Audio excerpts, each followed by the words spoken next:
You guys want to hear a story about a girl who got an attachment, and every time she saw the attachment, it would literally decompose in front of her, and then she would get violently ill, and then it started tormenting her family? Okay, sit down. So when Molly was 15 years old, she was leaving a friend's house. They had been hanging out, and the other friend had been, and she was just watching over the friend. She decided that she was going to go home, though. She lived between a few abandoned buildings and an extremely large graveyard. She was maybe about 6 blocks from her apartment when she walked past this old, forgotten mechanic shop. Now, the garage door was usually closed when she would walk past this, but this day, it was open. But, of course, being the curious person that she was, she peeks inside, and she sees this old, rundown yellow buggy. But there was this man in a blue jumpsuit standing by it, and for some reason, this made her feel really nauseous. So she's like, F this, I'm getting out of here. She turns around, she starts walking away, but every time she turns around, this man is behind her. Now, he is never more than 10 feet behind her, so she decides to run. She starts running, and she looks behind her again, and he's still behind her. She continues to run even more. She keeps looking behind her, and he's still behind her. But the weird thing about this is every time she would turn around, it's not like he was chasing after her. He would just be standing there watching her. So he was somehow getting to her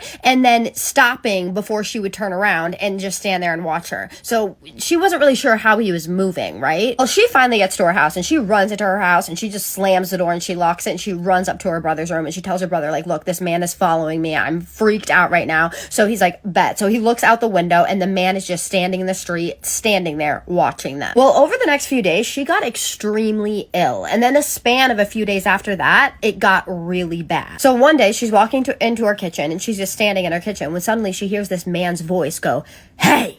right outside the window of her kitchen. She screamed so loud that her father actually came running out of her parents' room and was like, what the hell is going on? And all she could muster out was, there's a man outside. So her father goes and looks, there's nobody there. Well, a few hours later, she gets this horrible, severe fever. She says at this point that she thinks that she's hallucinating because the next thing that she saw was absolutely horrifying. So she just goes into her bedroom and she's just chilling. She doesn't feel good, right? When suddenly she sees what she thinks is her dad peek around the corner. She says, are you okay? And she gets no response. So, of course, she gets up and she walks into the hallway. And what she thought was her father was absolutely not her father, but that man standing in her hallway. His skin was decayed and it was melting over his eyes, and he had bloody scabs all over his face. And his hair was falling out, and he was just standing there watching her. She said that she just stood there horrified. She blinks and he's gone. Somehow, she brushes this off. No idea how she did this, but she's a G,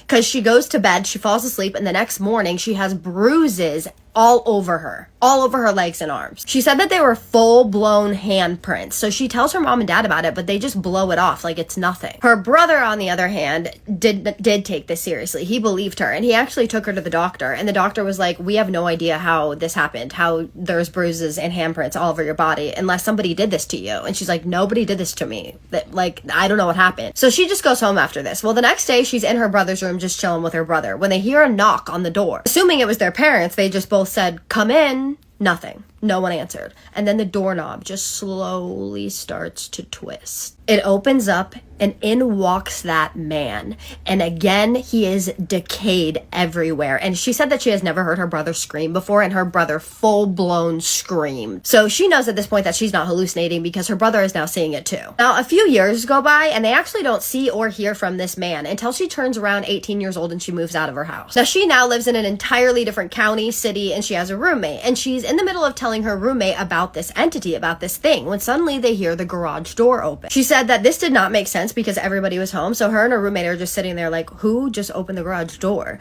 When suddenly that man walks into the room that they are in, except for this time, he looks so much more decayed, it's horrifying. So her and her roommate are just sitting there frozen in fear, staring at this thing, when it just turns around and walks out of the door. Not even 20 minutes later, they hear her roommate's mom scream at the top of her lungs. So they both freak out and they run upstairs to see what's going on with his mom. They get up into her room. She comes walking out horrified, and she's covered in blood. And there's a puddle of on her floor and a puddle of in her bathroom, and it's come from nowhere. Nobody is injured. Nobody is hurt. There is just blood everywhere. She said that this blood was fresh and that apparently his mom had just woken up in it. Just woken up and all covered in blood and seen it everywhere. Now, a week after this happened, Molly actually moved out of that house and she didn't see him again, but her aunt saw him in her house. Apparently, her aunt knows how to perform rituals to get rid of these types of things because her aunt, after seeing him, apparently banished him somehow with some type of ritual or spell, and she has not seen him since. She's 21 now and she has only had one other odd interaction with a spirit, but she said that is an entirely different story. So what did you guys think about that story? First of all, I want to say, the beginning of the story, you said, I'm going to speak to you directly. You said this story is really long. I'm sorry, but it's scary. I love long stories. And at the end, you didn't tell us how your aunt banished it. I'm assuming because you thought the story was too long and you were trying to wrap it up, because you literally said, I'm trying to wrap it up. Don't ever do that, you guys. I love long stories. I want all the details. Those of you who have emailed me know that I will email you back and ask for more details. So don't ever leave them out because that's the best. But this story was absolutely terrifying to me. I mean, to see something just decaying every time you see it, it's just more and more decayed. I really wonder what this was. I wonder if this was a spirit that didn't know it was unalived and that it maybe needed help crossing over, or if this was something evil that was trying to scare them. And it's so weird how she got the attachment just from looking into that garage, and how did she get sick? Why did she get sick? That is another thing that makes me think it may have been evil because of the way that her body reacted to it. But I want to know what your thoughts are. So drop all your thoughts, opinions, and suggestions in the comments. But as always, please be respectful. Thank you for sending me your story. I appreciate it. And by the way, you guys, I know that I did not post for 2 days. I am so sorry. I am so slammed with work right now. It's not even funny because of Black Friday and Cyber Monday. But I did tell my agency that I need to make you guys a priority and that I cannot go 2 days without posting again. I love you guys. This channel means way more to me than my job, believe it or not. And you guys mean more to me than my job. So I will not be going 2 days without posting again. I apologize for that. I missed you guys so much. But with that being said, we're now going to do my favorite part, which is the shout outs. Alyssa Nicole 89, you left the sweetest comment. Thank you so much. I love that I'm your favorite spooky storyteller, and I love that you love my story so much. That means so much to me. Girl, you have no idea. When I read that comment, I just smiled. I love you guys so much. You have no idea. This is why I miss you guys, because of people like you. Thank you so much for being a part of my community. Thank you for being so kind. Thank you for what you said. It truly means so much to me, and I'm so happy to have you here, and I hope to see more of you in my comments. Girly, I love you.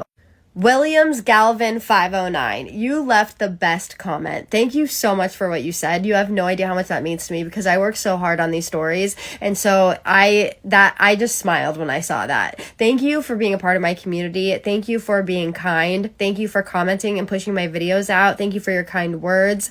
I truly hope you know how much I appreciate you, and I hope to see more of you. I love you. Oh, and to both of you, thank you so much for being a spooky baby. It means so much to me. Do you guys love how I have nails on one hand and not on the other because my life is so crazy right now that I don't have time to do it? God.